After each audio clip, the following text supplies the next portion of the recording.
YouTubers, welcome back to AZ2 Ozarks. Today I want to share with you my recipe for making New York Sourdough Rye bread. And I just love this bread. It has all that earthy richness that you expect in a rye. It's a little bit more of a dense bread than a traditional wheat flour sourdough, but it also has some of that sour flavor, and with the caraway seeds, it makes it all the more rich. I make this recipe slightly more simple by allowing the bread machine to do the work for me. You can also use a KitchenAid machine to do all of that kneading and make it a little more simple. This is a more advanced recipe just because rye flour is harder to work with. It's a sticky dough, it's a much more moist and wet dough, and it tends to be a little bit more temperamental. So I want to make it as accessible as possible for the beginner. However, it is a little bit more difficult, so if you don't nail it the first time, definitely keep trying, and it is so worth it. Let's get started. Aside from having a healthy starter for this recipe, you will also need a dark rye flour, and I purchased mine through Azure Market, and you can look for the link down in the description below, as well as all of the ingredients for this recipe. Let's start with 2 cups of dark rye flour. Next is 2 cups of a strong bread flour. I like to use MorBread flour, and the reason you don't just use rye flour is that it doesn't have the gluten content to give you a nice fluffy loaf like you traditionally find in the New York rye loaf. So we're going to have half rye and half regular wheat flour in order to still give us that light texture.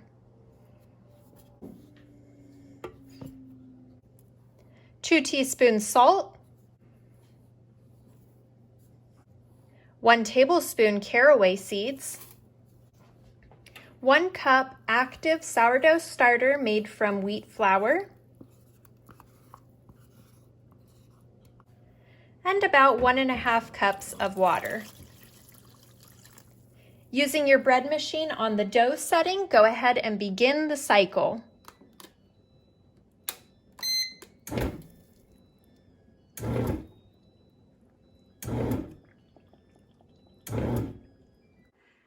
When you use the dough cycle on the bread machine, it first mixes, then it rests, then it mixes again, and then it has a warming cycle for about an hour, and it rests during this time.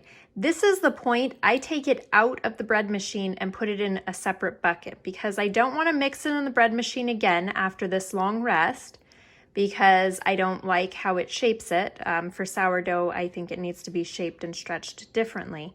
So at this point, I take it out of the bread machine. If you're using a KitchenAid mixer, you can really follow the same guidelines. So here is our rye bread. And now be aware that rye is a much stickier and wetter dough. So when I take this out, I am going to wet my hands in order for it to not stick to my hands. You don't want to use oil or grease, you just want to use water. I have removed the bread pan out of the bread machine, and I have a little dish of water handy. So if you're not working right next to the sink, you may have a dish of water handy to keep wetting your hands so as not to stick to. Then you'll also want a bowl in order to put the dough into, and I use a spray bottle full of just pure water and spritz in there. And this helps keep the dough moist as well as keep it from sticking to this bowl. So let's go ahead and get started removing this out of here. Now it doesn't feel the same as a regular wheat sourdough. It doesn't have the same stretch and everything, so it behaves quite differently. And that's why this is more of an advanced recipe, because it is a little more difficult to work with. But you don't want to make it drier to be easier to work with. You still want to have good hydration in here so that you get nice big air pockets in the dough. Almost got it out of there. My hands are starting to stick, so I get a little bit more water. And you can use a bread scraper for this part if you'd like as well. Okay.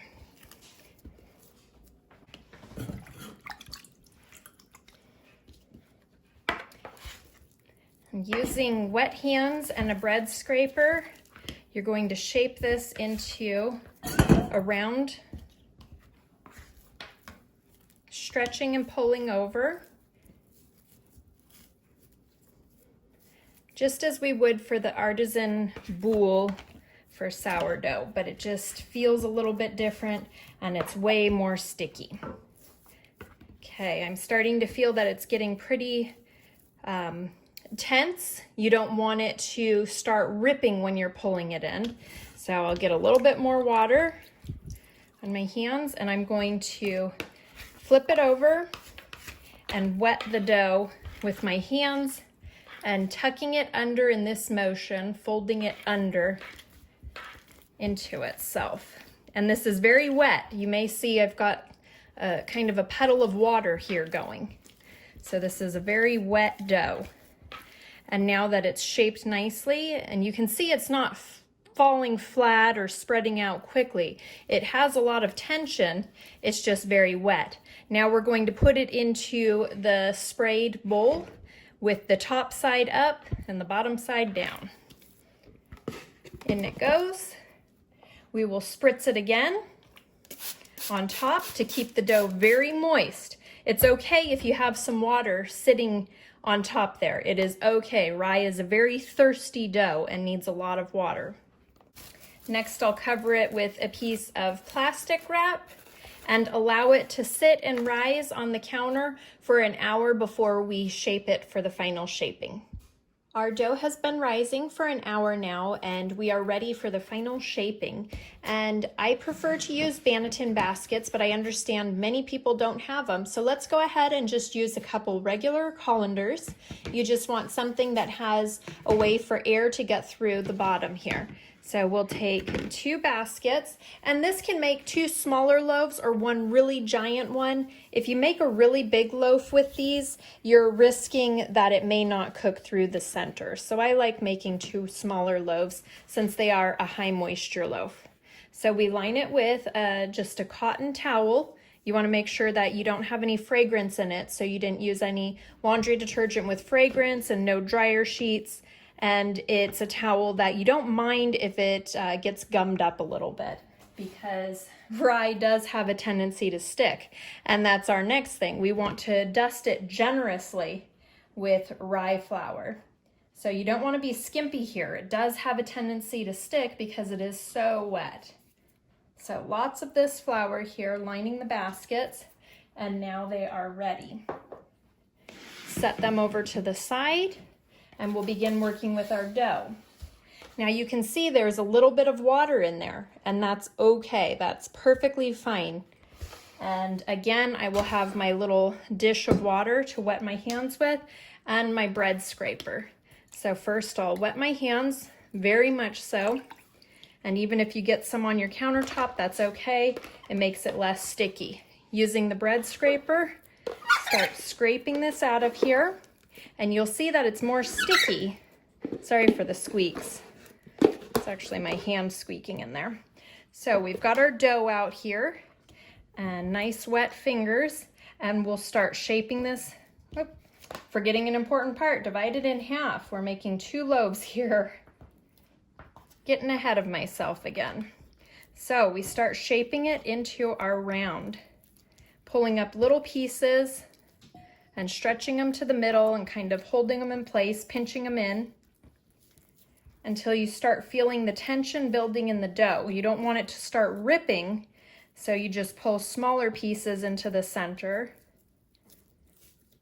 And once you feel like you have good tension where if you start pulling it too much, it'll rip, then we can flip it over and using that same tucking under motion with the heels of your hands, shape it into a little ball. We have this lovely little ball, and this is the top. The top goes face down into the basket. So you'll place it down into one basket there, and we'll begin shaping the second one. My hands are getting sticky from the dough again, so I get some more water to shape this one.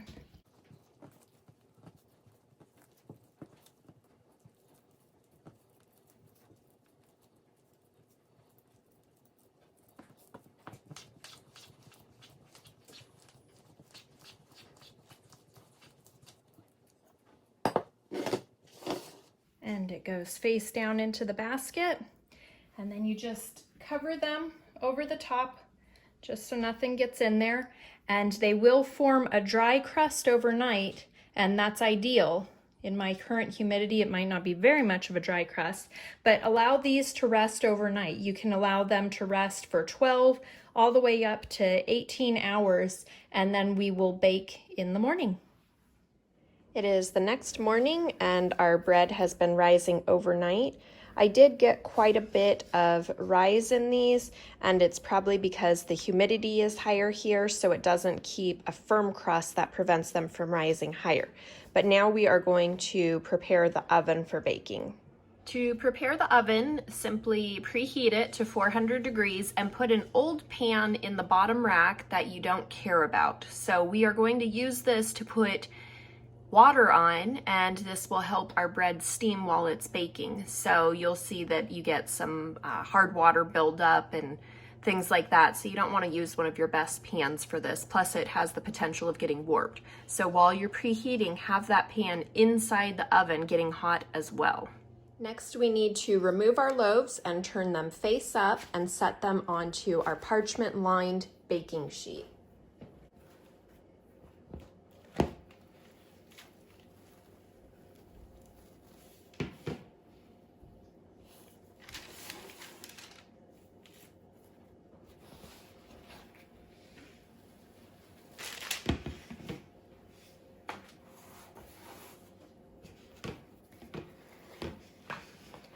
And then you want to give them a score with your lame, which is a bread knife with a razor blade on it, or you can use a very sharp knife or just a simple razor blade.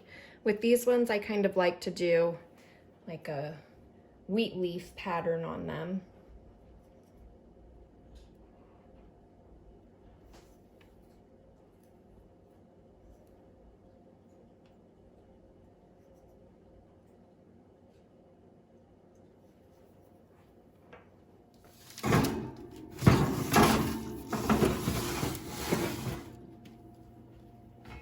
We get the bread into the oven and carefully pour water into the tray. I use about 2 cups of water. And then let's allow it to bake for about 30 to 35 minutes. These loaves baked for 35 minutes and now they are ready. I am currently using an oven that I don't love, so it did not give me the split and crack that I really love to get, but this is still about what you would expect for a rye loaf. And each of these are about 1 pound to 1.5 pounds of dough. And you can see our little wheat design there. Normally I expect a little bit more cracking and puffing up here. We do have a new oven that's arrived, however, not installed yet because we are converting to gas. I am so excited. But let's go ahead and slice into this and see what we've got. You have that nice crusty exterior, and ideally we'll have a chewy interior.